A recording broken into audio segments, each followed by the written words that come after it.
Now we will call the Brandon Select Board meeting for February 26th to order. We have a motion to adopt the agenda. I'll move to adopt the agenda as posted.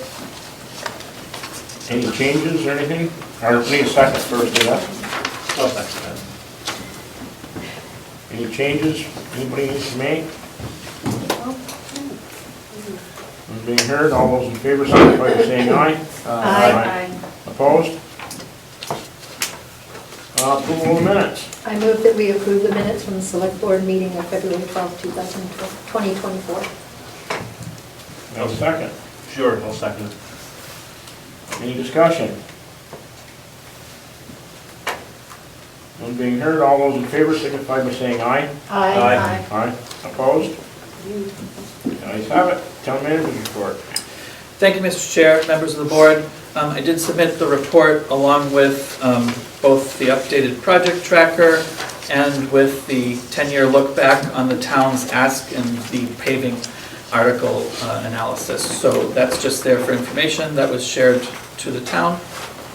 I don't have anything in particular to update or highlight from the report, except I do have additional information about the North Street Bridge and where they are in the scoping study. I did hear back from the engineers, and they say that they've accomplished what I had written in the project tracker, and the reason that it's kind of been stuck a little bit is they're having trouble getting in cost estimates from the manufacturers of the structures. They're looking at 3 different types of structures, including an aluminum arch bridge, a precast arch bridge, and then a traditional bridge system. So that's why that hasn't moved much beyond the historic and the hydrological studies. Thank you. Any questions for the town manager from the board that he hasn't mentioned or you haven't read them on? I've got one. Thanks for following up on those items last meeting. On that lamp post, Yeah, I believe the police were called on that. on both of them, We do have insurance information, right? So the driver on the Franklin Street lamp post was not an insured driver. The driver on the Blue Moon lamp post was an insured driver. So the town goes through the town's insurance company, and the town's insurance company works with the driver's insurance company when there is one. The driver who was not insured has come into the town office, actually, and he spoke with Bill, so Bill can. He wants to make it right. He just wants to make it right. He was also shocked at the price of those lampposts. They're not inexpensive. The singles are about $3,600 a piece, and the triples about $6,500. So is he setting up a payment plan? He wants to set up a payment plan. He wants to find a way to make the restitution, please. Triples about $6,500. So the plan is to keep a single on hand, because this, just FYI for the community, I put it in my report, but this is not going to get fixed this spring. It's like a 6-month delivery time before it even, because they're getting manufactured kind of tailor-made on demand. So we're going to order an extra one in case it happens again. Thank you. Anything else from the board? Anything from the public for the town manager report? None being heard, we will have the rec director's report. Thank you. I didn't put a paper report in this week because I wanted to read the report from last time because I wasn't here. I was busy with my daughter at Towson University. So, springtime New York City bus trip is going off on May 11th, and I wrote this report 2 weeks ago. Tickets are selling fast, and I think there might be 1 or 2 tickets left, so I definitely want to get on that. Our basketball season is just about over. I wanted to give a big thanks to our volunteer coaches, our pre-KK, Justin Martell, Michael Johnson, and Lindsay Romano, as well as Bill Rose. Our 1st and 2nd grade, Justin Martell, John Brodowski, and Bill Rose. 3rd and 4th grade, Chad Desorda, Kayla Griswold, Ron Coble, Cassandra Coble, Mitchell Reed, and Sincere Reed. And our 5th and 6th grade, Heather Laporte, Laura Miner, Tanner Romano, Jamie Buzzle, and Lindsay Romano. Again, these wouldn't happen without volunteer coaches, and basketball tends to be our longest season. These 5th and 6th graders have been practicing since the end of November, so we're getting ready to end with a tournament at Otter Valley, hosted by Otter Valley. We're hosting with Pittsburgh Rec. We got sponsorship from Fidium Fiber, so it's not going to cost anything. We're going to give them a bunch of t-shirts and doing a one-day tournament on March 3rd On March 2nd, we're hosting a wrestling tournament at Otter Valley as well. Have a great relationship with them. The Randy Adams Youth Baseball League held its annual directors meeting tonight to review rules and regulations. The biggest change for us is that we are not doing an end-of-the-season tournament championship. This is the only legacy thing that I really wanted to see change, and as a league, we agreed that it's the only thing we have a championship for. Everything else is little end-of-the-year tournaments. You keep track of runs throughout the whole season, so it's nice not, as far as a rec department, not to have to track that. Give these kids another week of play, and they can move on to summer competition. For our spring rec, the rec department has been doing some infrastructure work, and we just received on Friday 2 new recycled plastic picnic tables that were purchased using funds donated by the Brandon High School Alumni Association's Mary Force Committee that honor a former Brandon High School teacher. One's going to be placed at Summer Hill Park, and the other will replace a wooden one located on Park Street. And each one of these are about 460 pounds apiece, so they hopefully won't walk away. We've got a lot of activities going on upstairs at the town hall. We had a Kids Fest, we had the Creepy Carnival this week. The first Friday of every month, they're doing a movie upstairs. Well, this probably won't hit, but it's going to be the Barbie movie if you guys are interested in going this Friday. But we have a weekly Loud and Proud. It's a fantastic movie. It's good. It's a cool movie. I've seen it twice. Yeah, come up, see with a bunch of people. The concessions will benefit the Otter Valley Walk and Stick Theater. On Sunday afternoons, we have a teen rock group that practices here. It's open mic for teens to play. And the most important news I have for rec, pickleball is added an 8th 2-hour time slot. We have 16 hours of pickleball programming that's happening at Otter Valley North Campus Gymnasium, and they would take more if they could get it. We have 49 different individuals that attend this free, and actually more since then. We're probably up closer to 55 different individuals that play pickleball at Otter Valley North Campus, and that's a partnership with Otter Valley Union High School. They've been great about letting us use that space. And again, 16 hours of pickleball a week in Brandon. So.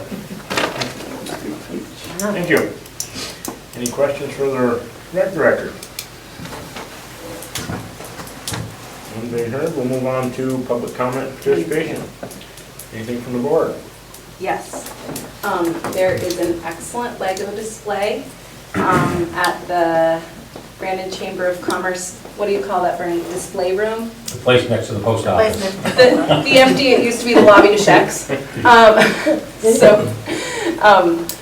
I think we probably have, actually no, I know we have like maybe 25 entries of kids and adults that built Legos. So if you're going that direction, or if you aren't, like stop and take a look. It's really cool. We have adult builders and kid builders, and Bernie in the chamber was gracious enough to just let me use the space to do that. Kids have just been having a lot of fun, and they're all feeling really proud of me, so. Thank you. Anything else? There's a cake here Yeah. for you. I noticed that. From Sandy for your 80 years of service on the board. So.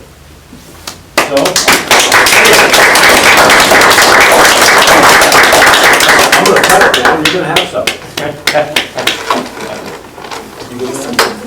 Can't you just take it home? That'd be fun. Share with everybody. Sandy, what do you want to say?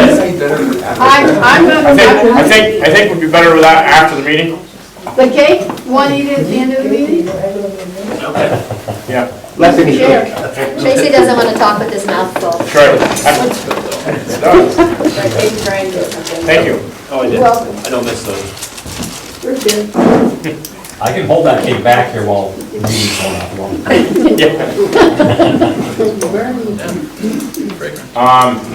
Anything else from the board on public comment participation? No, we'll go to the, well, Are we doing the public now? we are. I had a thought the other day, and I just wanted to put it forward to, I don't know who, it's an infrastructure thing.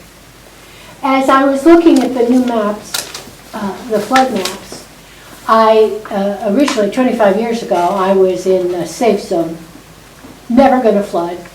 And the new map has come out, and I'm now straight down deep in the flood zone, 5. It's going to come all the way up to River Street. according to FEMA. So as I was thinking about this, I thought of that sewer line that runs from Park Street under the river and then through my backyard on the flood zone and then crosses back over. And I think, aren't we talking about infrastructure and the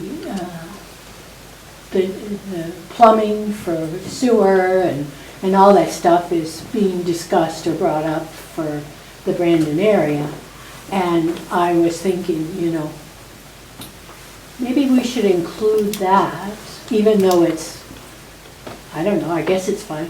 I don't know anything about the sewer line, other than there's no water in it. But I want to bring that up because I think, if the water's going to come up, 50 feet,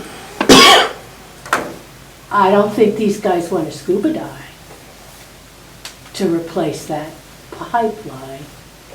And the sewer's just going to have to go through the backyards on Park Street or whatever, because that was the rumor I was told. The reason it comes over and under the river and behind us on River Street is because the owners of the homes on Park Street didn't want a sewer line near their home. Now that could have been 30 years ago, I don't know. So I just thought I'd bring that over. You guys are talking about infrastructure and the sewer system, and so I want to don't forget about that line that runs along the Neshabie River. Thank you. Thank you. And there's something that they can definitely keep in sight when they're going forward with more infrastructure stuff. Anything else from the public? Yeah. I just wanted to thank you for your service, for, being on the budget committee, being accessible. It's been fun. Well, it has. I mean, I've enjoyed it. I did 2 years on the planning commission and 8 years here on the board, so I've learned a lot. And just take a break. We got a nice, we got a good field of candidates from a good age, I think it's time for some of the younger folks to step up. I'm glad to see that they have. Yeah, I agree. Especially the 16-year-olds. And older. Well, I gotta be totally honest with you, I think all of them are younger than I am. So that would make it younger, right? Right? But, thank you. Just one more than. Oh, no, I forgot, Doug's in there. He's got me by. Oh, no, I want to say, it's not as many years, but Cecil's her end of her first year, and she's not running again, so her work has been appreciated this year also.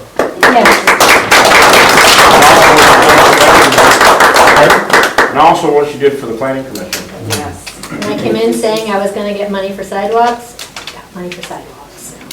Well done. Mission accomplished. Anything else on public comment or participation? No? Sue has her hand waving on the screen. We can't hear you. Yeah, she's going to unmute. There you go. Working on it. So I just wanted to remind everybody that a week from today is our town meeting upstairs. And the next day, Tuesday, the polls will be open at the Brandon American Legion. If you have ballots and you want to vote early, please get those back to us this week. And the last day that will be, I'm still mailing out about 40 ballots a day. So the last day for mailing ballots is going to be Thursday. So if you don't get in touch with me before Thursday, you're going to have to show up for the polls. That's all for me. All right, thank you. Sue. You're welcome. I did want to say we brought the cake tonight because we didn't want people throwing cake at the town meeting. Good thinking. Thank you, Sandy. Thank you, Sandy. Glad we have thinkers like you in our audience. Bill? As town moderator, we're gonna hopefully make it so people don't throw cake. But also want to remind you, I think I'm going to step up and moderate the Otter Valley Unified Union School District meeting. Annual meeting is being held this Wednesday at the school, so if you're interested in, that's their informational meeting. It's held Wednesday at the Otter Valley Unified Union School District in the high school's auditorium. It's in the meeting, the annual warning is in your book, but just want to remind everyone. That's also the night too that Otter Valley's varsity boys play at the Odd at 8:15 as well. So What time's the meeting, Bill? I think 6:30, I believe. I got a question. I don't know too much about this. Is Otter Valley's school budget being put off? They're changing their budget? So that's all like hearsay that's been going around. It's, So there was an opportunity for them, the legislature allowed for Yeah. school boards to put it off, but Otter Valley chose not to. Okay. They're having their vote as scheduled on the ballot. so when we go to vote, they'll be there as well? Yes. And we haven't heard, we as in the town, has a public discussion about that particular budget? Well, that's something for their meetings. They're- No, that's what I'm Yeah, asking. that meeting would be where you'd want to go and get questions. Oh, I know, but Yes. so there hasn't been anything other than that? There's nothing been published or anything? Within your town report is their annual meeting. Yeah, report, but nothing like all the other information we get in the newspaper. The numbers are all All in there. there. The numbers are on the report, and I suppose whatever the reporter's been writing about this. Right. It's been very small. Yeah, but your opportunity to ask questions. Yeah, relative Wednesday to night. what goes on in the town. Yeah, okay, thank you. Anything else for public comment? Not, we'll move on to approval of Bravo coordinator appointment. Mr. Hoff.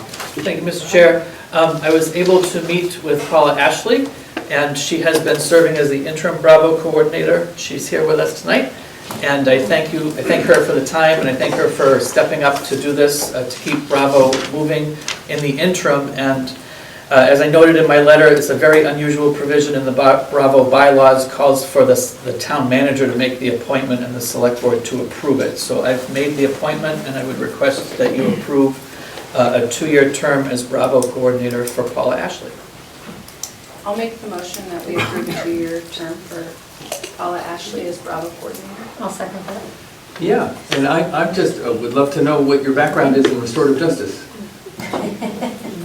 Well, I was a teacher for most of my life.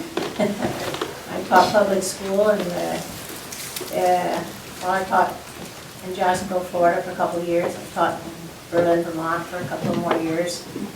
And I moved from there to New Mexico, taught about 10 years. I taught 8 of those years with the Bureau of Indian Affairs. The other 2 were in public schools. Then I moved from there to Missouri. I worked 20 years there, and I retired from there. I moved back to Vermont. Great. So I've been here for 3 years. Not quite 3 years, 2.5 years. I moved here in October 21. So I don't know everybody, but I'm getting to know quite a few people, and I have enjoyed the people that I have met. And, so I found out about Bravo, and I'm interested, and I think Bravo is a very important part of Brandon and part of the lives of many people here. So and this job of coordinator came up, and I talked with the police chief about it and the other members, so I think I can handle that. Yeah, I certainly appreciate your volunteering for the service. They actually have some really great trainings that they do to help Yes. flesh out what restorative justice can be, and I would urge you to take a look at stuff like that. Yeah, we've had the training. We're looking for new volunteers, just because we need to have a number to pick from. That's right. We have a need for them, and so we set up training for these new people. We have to be approved from our background, so we have to be fingerprinted and all that, so, anyway, so, but I've been through the training and found it very interesting, so. Great, well, thanks. Thank you. Thank you for doing it. Any other discussion? No, we got a motion and a second on the table. All those in favor signify by saying aye. Aye. Opposed? Fiscal. I move that we approve the warrant in the amount of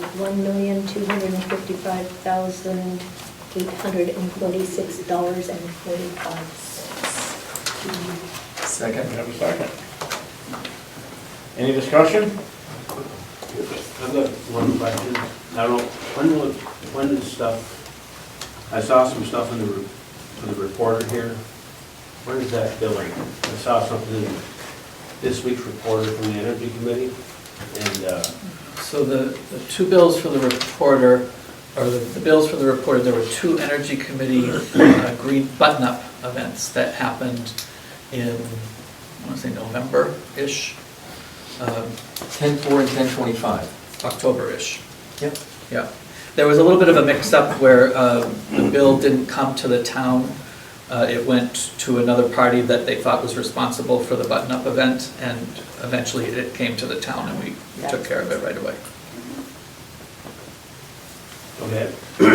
So the stuff in the reporter right now that would be for the Energy Committee would be billed probably in March, and the warrant in March or April would have it.